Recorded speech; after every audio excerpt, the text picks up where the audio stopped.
today we are working on Psalm 124. Psalm 124 is used for a variety of things. It is one of the Psalms of Ascent, so it's got some specific initiatory value, which I will discuss at a later time. But for practical magic, it's often used for safety while traveling. It's used to overcome destructive behaviors and temptations for destructive behaviors. So those of you that are doing things like quitting smoking, etc., this can be a very supportive psalm for you. And that's what I want to use it for today, overcoming temptations in regards to self-destructive behavior. The way we work psalm magic is very simple and extremely effective. We take the psalm in question and we read it out loud all the way through once without stopping. We call this an incantation. And we take that same psalm and we go back through what we just read, verse by verse, and we dissect it. We really dig and hunt for some inner meanings and see how we can apply those seeds of magic that we discover there to the issue that we've brought to the psalm. And it's through that digging and searching and applying that we, in a real sense, take those magic seeds and plant them in the fertile grounds of our deep mind, where they take root and they grow and they blossom, and then they bear fruit after their kind. And that is exactly what you and I are going to do together right now with Psalm 124. If it had not been the Lord who was on our side, now may Israel say, if it had not been the Lord who was on our side when men rose up against us, then they had swallowed us up quick. When their wrath was kindled against us, then the waters had overwhelmed us. The stream had gone over our soul. Then the proud waters had gone over our soul. Blessed be the Lord, who hath not given us as a prey to their teeth. Our soul is escaped as a bird out of the snare of the fowlers. The snare is broken, and we are escaped. Our help is in the name of the Lord, who made heaven and earth. It's a very nice, compact, short psalm that has a lot to say. So it starts out with, if it had not been the Lord who was on our side, now may Israel say, if it had not been the Lord who was on our side when men rose up against us. So this is a call and response psalm. So probably, even though it only is explicit in these first few verses, it probably carried on that way throughout the rest of the psalm, where whoever the leader or the cantor or whatever said something and then the congregation repeated. Then they said something and then the congregation repeated. And so you can kind of think of it that way in your own mind. You're starting out by saying the psalm and you can hear the different thought forms within your mind repeat it back to you. So if it had not been the Lord who was on our side, now may Israel say. So who's Israel? Israel is the totality of you. It's the total mind. It's all of your thought forms in congregation. So all of Israel is responding when you recite this psalm. Now, let's orient ourselves to the Lord. The Lord is not even though it's a masculine pronoun, it's a masculine noun, Lord is a masculine noun. That's just because of the culture that adopted these psalms. The ancient Hebrew people were a patriarchal culture. But we can see behind that patriarchy and understand that the source is a lot different. The source of this idea of the Lord is the Godhead. It's not the Father necessarily or the Mother.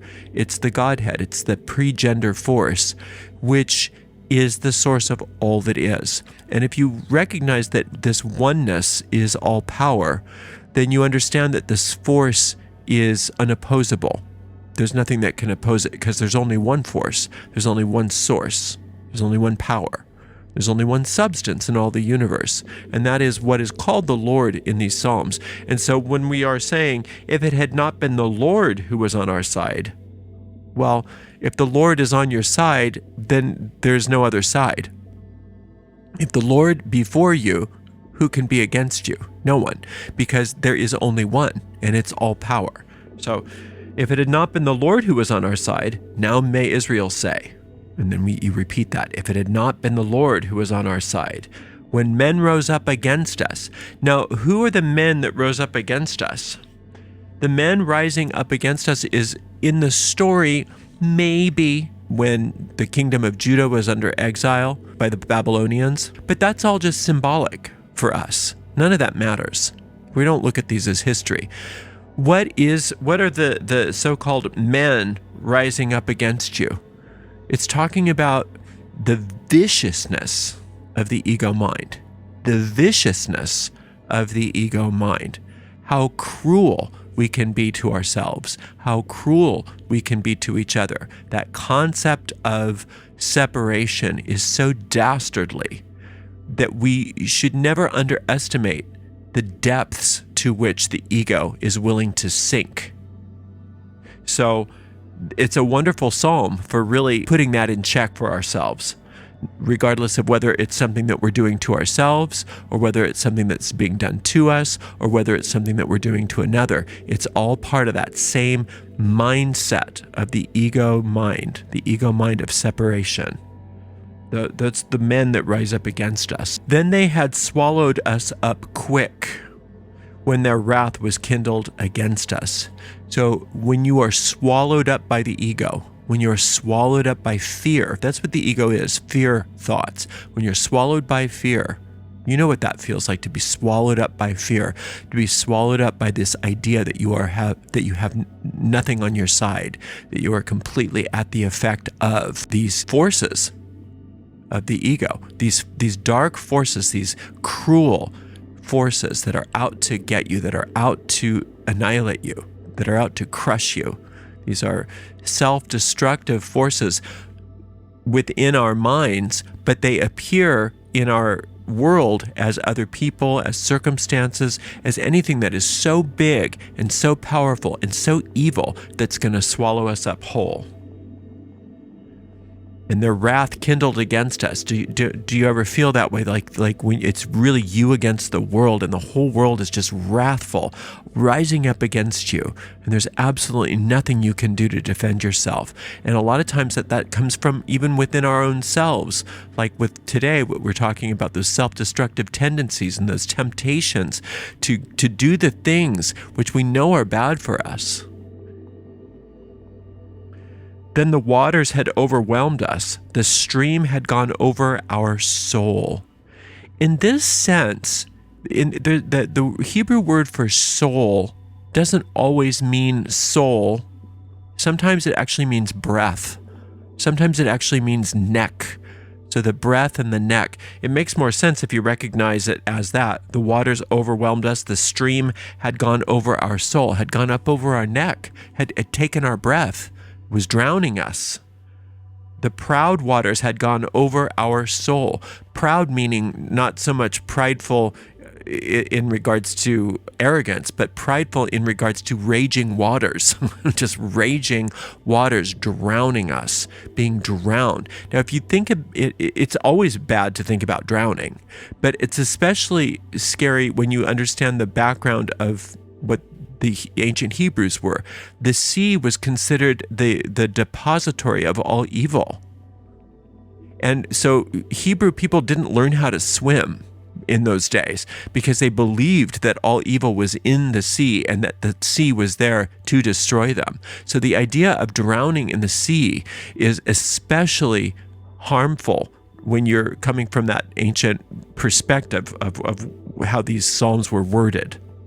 Blessed be the Lord. That's everything right there, isn't it? Blessed be the Lord. So that is the alternative to drowning in these waters, is blessed be the Lord. Blessed be the Lord. Now, blessed be, let's take a look at that term, blessed be. We use it a lot in the craft. It's a Zen term almost. Blessed be that. Think in terms of when, in the Bible even, when Moses asked the burning bush, what do I call you? And the Lord said, I am that I am. That was the name of God. I am that I am. Blessed be that. So that's our power at all times, is to blessed be that which is before us. Now, if we say blessed be the Lord, then we are blessing that which blesses us. Now, that is in and of itself a very secret, ancient magical formula. It's similar to using magic in order to get more powerful magically. You're using magic on itself. Here we're using the power of blessing to bless that which blesses us. And we are creating a full circuit. This is the secret. This is the initiatory secret, blessed be the Lord, on how we can get through any of these difficulties, any of these temptations, any of these problems, any of these either self-destructive behaviors, or if you're bringing something else to the psalm wherein you are being, somebody's trying to attack or destroy you, that it seems like it's outside of you, that is still always the secret formula. Blessed be the Lord. Then it goes on, blessed be the Lord who hath not given us as prey to their teeth. It's saying something in the negative that is very positive. In other words, the Lord is never interested in you being destroyed. The Lord is never interested in you drowning. The Lord is never interested in you being eaten alive by wild animals. The Lord is never interested in you having anything other than happiness and joy and success and perfect peace, just the way you were created.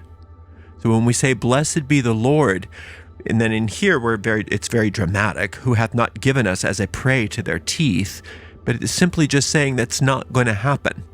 So all of these things that we're afraid of, all these things that might happen, when we bless the Lord, we are completing that circuit of protection. We are divinely protected, we are divinely inspired, we are divinely empowered, and we are untouchable. Not only by external, so-called external forces, but by the forces within us that are trying to keep us separated, keep us confused, and trying to destroy ourselves from within.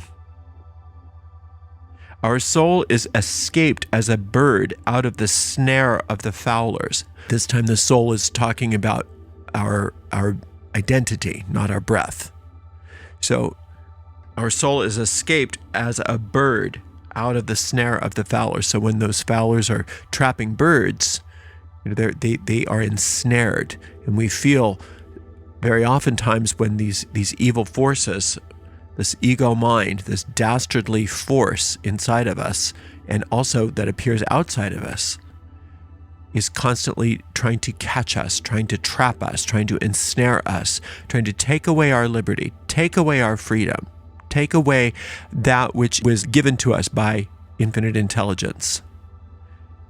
And now we are escaped. Why? Because we blessed the Lord, who does not have the will that we be ensnared.